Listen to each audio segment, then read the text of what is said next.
Reverend Gamble? I guess I'll try to approach it a little bit more from the church's perspective, in the sense that I think the question is pertinent when it says, can a spiritually grounded? And I think my answer, I guess, is yes as well, as long as we don't miss the message. Spiritually grounded, I agree the church can do more, but spiritually grounded has to mean relationship with God and not religion about God. Because if the focus is on the church, the building, and not the church, the body, then we will have, the barrier will remain. I think if we invest in our children a sense of the classic WWJD movement, what would Jesus do, the idea of weighing your consciousness against that which is greater than you, I think it serves as a buffer to whatever negativity is out there, because you have something to counteract it against. But if you weigh it against the institution, which is full of fragile, fickle, flawed people who will make the same mistakes that you make, then they will see nothing but the same people in the media, except we're dressed up, we're worshiping, we're dancing, we're shouting, we're falling down. So I think the answer is yes, as long as we keep the focus where it needs to be. Because I agree with Reverend Spagna. Certainly greater is God, the God that's in me, than the one that runs. Okay, anyone else want to jump on this seal? I certainly think that a spiritual foundation, anything that gives a child, an adolescent, a sense that they're part of something bigger and there's a responsibility and a comfort in that is very positive. But I've been also thinking about it from the developmental stage. It's not just providing that foundation, but responding to the child's needs. We've been doing some work recently on juvenile justice issues and examining the law that allows juveniles, and in some cases requires juveniles, to be tried as adults. And we had a professor from Temple at a forum we did in December who's an expert in adolescent brain development. And I'm going to paraphrase this because I'm not going to do justice to his research and his premise, but it's that at adolescence, we're about 12 on up to 26 actually. Kids are in this odd place. On the one hand, their brain development is such where they need stimulation. They're looking for that quick fix. They're looking for something that's going to stimulate, that's going to engage them, good or bad. It's looking for something that meets that need. And at the same time, that part of the brain that regulates behavior is not developed. That's not developed in 26. So they have this need for stimulation and nothing in place yet to say, well, it's not good, shouldn't be doing this. And I think we have to be aware of that development in the education system and whatever support system is around that child to not only provide that foundation, but also with knowledge. It seemed to me in listening to him that we could turn this need for stimulation, need for something, into something positive and provide those positive alternatives. Terrific. Did you want to comment, Reverend?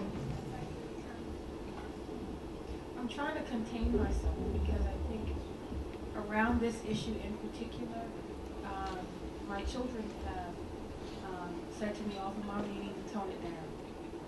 Because I do feel a sense of urgency. I think, and I'll just throw the gauntlet down. I think that when we consider what has happened in the African American faith community, there has been this almost wholesale embrace of prosperity theology and all that it entails. And our voice, the voice of the faith community, I think has been compromised incredibly. And so that, there's almost this identification with contemporary American culture and its pursuit of capitalism and the values that are around it. And it's almost as if, the American church, that's how we sort of identified ourselves with the American church. And gone is our voice of the prophet's voice. It's now the PROFIT IT, voice. One is that the ability to critique in positive ways, but just in real ways, what's happening, in our culture. That has been our unique contribution, I think, to America.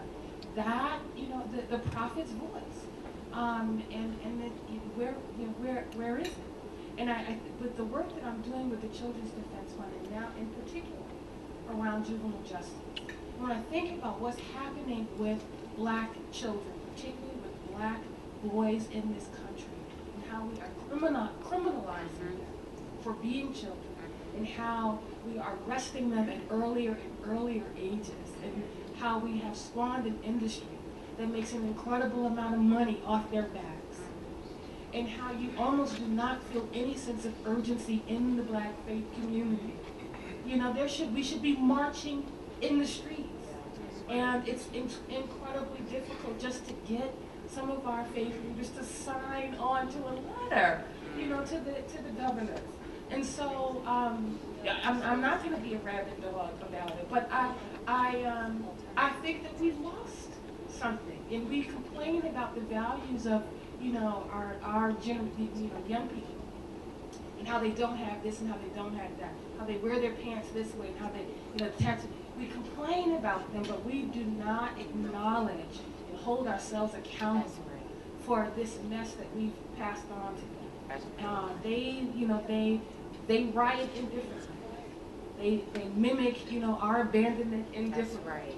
And we've let our prophetic voice go, and so that, it is what it is. That's right. I'm not going to be a rabbit.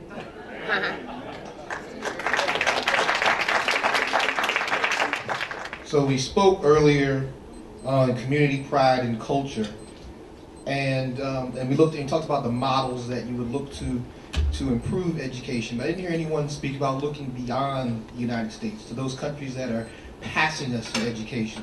Those countries in Asia and the like that are passing us in all aspects of testing and the like.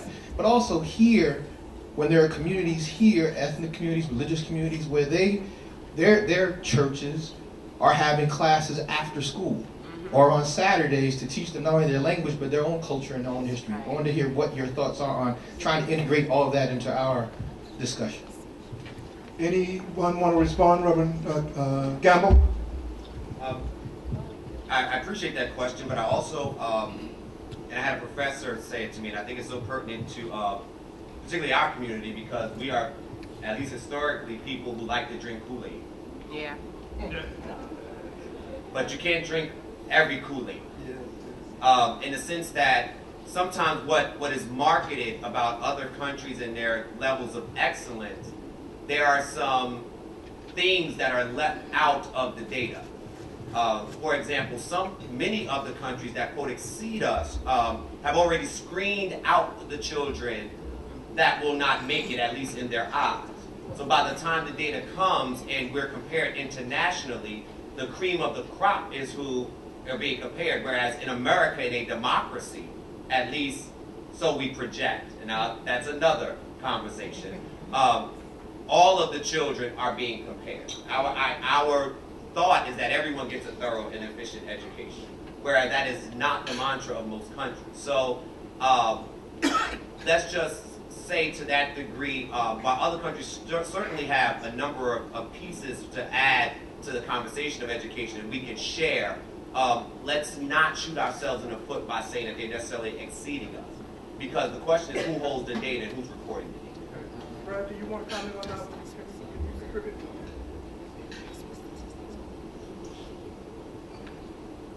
Well, if I look at it from how UNCF is looking at things today,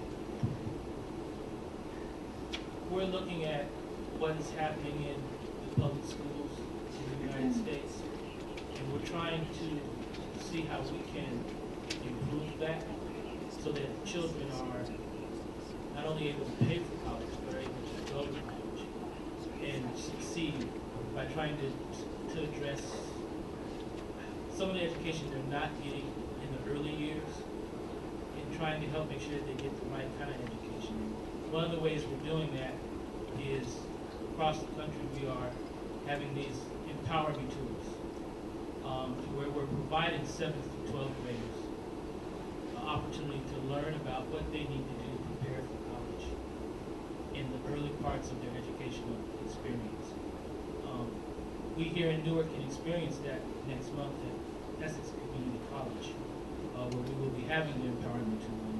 I can only talk about it from that perspective, but that's how we are trying to address that issue, is to reach back 7 through 12 and begin to prepare them so that we can improve our results here in the United States amongst African American and increasingly Latino children.